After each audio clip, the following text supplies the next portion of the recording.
नमस्कार। इस्लामाबाद से इस वक्त की बड़ी खबर सामने आ रही है। ईरान और अमेरिका के बीच होने वाली शांति वार्ता अब ठंडे बस्ते में पहुंच चुकी है। इस पर तमाम जानकारी के लिए हमारे साथ कैपिटल टीवी के editor in chief doctor Manish Kumar मौजूद है। सर, वार्ता होने वाली थी, पूरी वार्ता ठंडे बस्ते में पहुंच चुकी है। देखिए, ठंडे बस्ते में तो जाना ही था और ये किस तरीके की वार्ता हो रही है ये बात समझ में नहीं आ रही है कि आप इस्लामाबाद पहुंच गए और आमने सामने नहीं बैठोगे। ये इस तरह का पजलिंग शांति वार्ता दुनिया ने पहली बार देखा, जहां ईरान ने कह दिया कि हम आमने सामने अमेरिका के नहीं बैठेंगे। तो अभी जो इस वक्त जब हम इस वीडियो को बना रहे हैं, इस्लामाबाद में प्रधानमंत्री शहबाज शरीफ के दफ्तर में ईरानी डेलीगेशन पहुंचा हुआ है। ईरान का डेलीगेशन वो पाकिस्तानियों से बात करेगा, अमेरिका का डेलीगेशन पाकिस्तानियों से बात करेगा और पाकिस्तानी अमेरिकन और ईरानियन के बीच मध्यस्थता, वो मैसेंजर का काम करेंगे। ये खबर आ रही है और आप बातचीत करने पहुंचे ही क्यों? इसका मतलब ये है कि अमेरिका की तरफ से भी ये तमाशा चल रहा है, ईरान की तरफ से भी तमाशा चल रहा है और इस नौटंकी के लिए इस्लामाबाद और पाकिस्तान से बेहतर कोई जगह नहीं हो सकती थी। कारण आप 4 दिन से चिल्ला रहे हो कि Lebanon is the issue, Lebanon is the issue. Pakistan ने भी कह दिया भाई लेबनान, और अभी खबर आ रही है कि लेबनान के अंदर जबरदस्त बमबारी इजराइल ने कर दिया। अब ये किस तरीके की बातचीत होगी? क्या आपने कहा कि पहले लेबनान के ऊपर अटैक बंद करो, उसके बाद हम बातचीत के लिए पाकिस्तान आएंगे? वो तो कल भी अटैक हुआ और अभी ईरान की तरफ से, इजराइल की तरफ से जो आईडीएफ है उसने वीडियो जारी करके ये क्लेम किया है कि सदर्न लेबनान में और वीडियो जबरदस्त हमले का। तो मतलब हमला चल रहा है और ईरान जो एक स्टिकिंग पॉइंट बना करके बैठा हुआ था कि लेबनान को एक मुद्दा रहेगा, तो फिर आपको तो वापस चले जाना चाहिए। तो अब आप इस्लामाबाद आ गए तो आप ये कह रहे हो कि हम अभी डायरेक्टली बातचीत नहीं करेंगे। और ईरानी मीडिया ने एक नया शगुफा छोड़ा है कि ये जो बातचीत होगी इसमें इजरायली इंटरेस्ट को लेकर के कोई बातचीत नहीं होगी। युद्ध में इजराइल अमेरिका के साथ मिलकर लड़ रहा है, अमेरिका से ज़्यादा ईरान की पिटाई इजराइल ने की है। बातचीत आप अमेरिका से कर रहे हो और बातचीत जहां हो रही है वहां पे इजराइल है ही नहीं। तो ये किस तरीके का उसको कह सकते हैं कि डोलड्रम इन लोगों ने क्रिएट किया है? किस तरह की पीस वार्ता होगी कि जहां पहली चीज़ ये कि आप साथ में एक साथ बैठ ही नहीं सक रहे। अब ये बताया जा रहा है कि अगला फेज क्या होगा। अगला फेज ये बताया जा रहा है कि पहले ये अभी जो मीटिंग चल रही है शहबाज शरीफ के दफ्तर में ईरानियन के साथ, अब ईरानियन अपनी शर्तें रख रहे हैं और इन शर्तों में फिर वही बातें दोहराई जा रही है कि इजराइल के इंटरेस्ट के ऊपर कोई हम बात नहीं करेंगे, लेबनान के ऊपर हमला रुकना चाहिए, स्टेट ऑफ हॉर्मुज को वो ईरान अपने कब्जे में रखेगा, उस पर हम पैसे लेंगे तब इसको हम खोलेंगे। और नंबर 3, न्यूक्लियर बॉम्ब बनाने की जो हमारी जो यूरेनियम इनरिचमेंट का जो प्रोसेस है वो हम नहीं रोकेंगे। तो ये बातें आप पाकिस्तान से कह रहे हो कि आप जाकर के अमेरिका वाले को बताओ, और अमेरिका वाले उधर डोनाल्ड ट्रंप ने फिर कह दिया, इधर जेडी वेंस पहुंचे हैं इस्लामाबाद, उधर फायर कर दिया डोनाल्ड ट्रंप ने, ये कह दिया कि देखो भाई कोई बातचीत, कोई सीज फायर, ये सारी चीजें तभी है जब स्टेट ऑफ हॉर्मुज को भी खोलो, बिल्कुल फ्री करो, और नहीं तो हमारे हथियार, हमारे जो है बॉम्ब जो है, हमारे एयरक्राफ्ट जो है वो रेडी हैं। आप धमकी भी दे रहे हो, बातचीत भी कर रहे हो, और उसके बाद खबर ये आई कि 2500 मरीन्स और नया बैच जो है वो मिडिल ईस्ट उतारा गया है। अब इस चीज़ को आप समझिए कि किस तरीके के फांस में पाकिस्तान फंसा हुआ है। उसको तो लग रहा होगा कौन से पाप हमने किया कि जो इस बीच में हमने मध्यस्थता की, कोई वो दोनों तरफ से जाएगा। अब जेडी वेंस ये कह रहे हैं कि भाई ऐसा है कि डोंट प्ले विथ अस।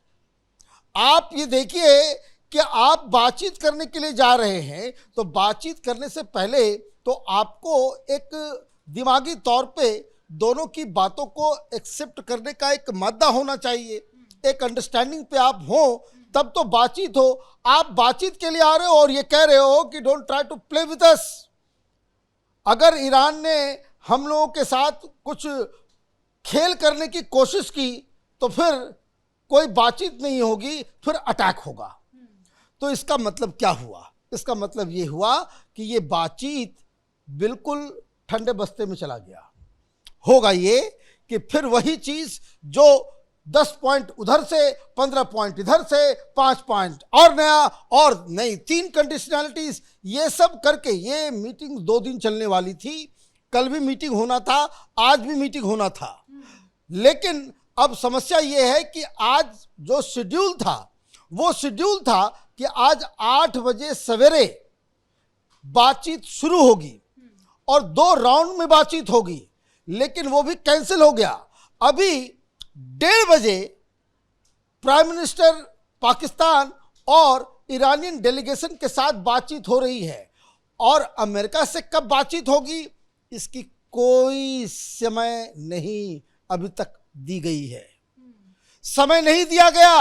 और ISPR के तरफ से, वहां के मिलिट्री की तरफ से यह अनाउंस कर दिया गया कि कोई भी खबरदार पाकिस्तान के अंदर मौजूद कोई भी पत्रकार कोई भी स्पेकुलेशन करे, आप इस खबर को लेकर के, इस मीटिंग्स को लेकर के वही बात आप कर सकते हैं जो सरकारी माध्यम से जो बताया जाएगा, क्योंकि अंदर की खबरें आ रही है। अंदर की खबरें ये आ रही है कि बड़े नाराज है। अमेरिका की डेलीगेशन जो है वो पाकिस्तानियों को डांट डपट रहे कि भाई ये बेइज्जती कराने के लिए बुलाए थे, क्योंकि ईरानियन ने कह दिया कि हम तो मिलेंगे नहीं, जब तक आप हमारे कंडीशंस पे एग्री नहीं होते हैं तब तक हम मिलेंगे नहीं। अब अमेरिकन कह रहे हैं कि फिर बुलाया ही क्यों? पहले ये सारी चीजें तो आपको वहां क्लियर कट कर लेना था। लेकिन अब दिक्कत क्या है कि डोनाल्ड ट्रंप भी वो चाह रहे हैं कि कोई वे आउट इससे निकाला जाए, लेकिन वे आउट निकलता दिख नहीं रहा। ईरानियन पूरी तरीके से बर्बाद हो चुके हैं। 1.25 लाख जगहों पे हमला हुआ है ये 40 दिनों में।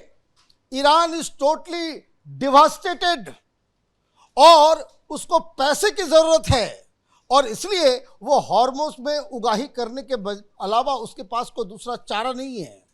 तो सारे लोग इसमें फंसे हुए हैं और ये फंसने की सबसे बड़ी वजह है कि ये आपने एक पाकिस्तान जैसे मुल्क और छटे हुए बदमाश ये जो शहबाज शरीफ और मुनीर है, ये झूठे लोगों के चक्कर में आप लोगों ने एक ऐसा रास्ता चुन लिया कि जिससे निष्कर्ष निकलने के बजाय और वो उलझ रहा है। क्योंकि अगर बातचीत होनी थी तो आज ये बातचीत करके तो होगा क्या? होगा यही जो डिप्लोमेसी में होता है। सारे लोग चाह रहे हैं कि भाई युद्ध ना हो और कंडीशनैलिटीज ऐसी हैं कि वापस जाकर के अपने देश में आप बता नहीं सकोगे कि भाई इस कंडीशंस पे हमने जो है एग्रीमेंट किया है, इस वजह से हमने सीज फायर किया है। तो होगा यही कि शाम तक ये मालूम चलेगा कि भाई कुछ पॉइंट पे हम लोग रेडी हो गए हैं, हम लोग वापस जाते हैं, 10 दिन के बाद फिर मिलेंगे। This is what is going to happen, क्योंकि जो मूल ऑब्जेक्शंस है वो ईरान मानने को तैयार नहीं है और उधर जो डोनाल्ड ट्रंप ने शर्तें रखी है वो ईरान मानने को तैयार नहीं है, ईरान की शर्तों को अमेरिका मानने को तैयार नहीं है और ये दोनों सब कुछ मान भी लेंगे तो इनकी बातों को इजराइल मानने को तैयार नहीं है। भाई डोनाल्ड ट्रंप ने कहा कि थोड़ा ईज कर दो, थोड़ा कम अटैक करो, लेकिन कोई अटैक में तो कमी आई नहीं। और अभी मीटिंग शुरू हो रही है, उसके ठीक पहले अगर सोशल मीडिया के ऊपर IDF जो है वो दे रही है, वीडियो जारी कर रही है और ये बताया जा रहा है कि फिर ठोका गया है, फिर हमने लेबनान को मारा है, तो इसका मतलब है कि Israel is not happy what ever is going on in Islamabad. उसका कोई मतलब नहीं है, क्योंकि इस्लामाबाद में अगर आप ये सारी चीजें कर रहे हो तो इस्लामाबाद के में जो है वहाँ का डिफेंस मिनिस्टर कर रहा है कि पूरे के पूरे इजराइल को जो है जल जाना चाहिए, they must go to hell. तो ये सारी चीजें हैं। तो ये पूरी तरीके से ये सिर्फ और सिर्फ एक ढकोसला वार्ता के नाम पे हो रहा है, इसका कोई कंक्रीट रिजल्ट निकलने वाला नहीं है। और इन सब चीज में पाकिस्तान की सबसे बड़ी फजीयत होने वाली है। जी, बहुत शुक्रिया सर तमाम जानकारियों के लिए। तो एक तरफ इस्लामाबाद में शांति वार्ता को लेकर के बातचीत चलने वाली थी, लेकिन वो भी पूरी तरीके से ठंडे बस्ते में पहुंच चुकी है। वही दूसरी तरफ इजराइल लगातार लेबनान पर हमला किया जा रहा है और इन सब के बीच में सबसे अधिक फजीहत दुनिया भर में पाकिस्तान की हो रही है। तो ब्रेकिंग नाउ में फिलहाल इतना ही। आगे के अपडेट के लिए देखते रहिए कैपिटल टीवी। नमस्कार।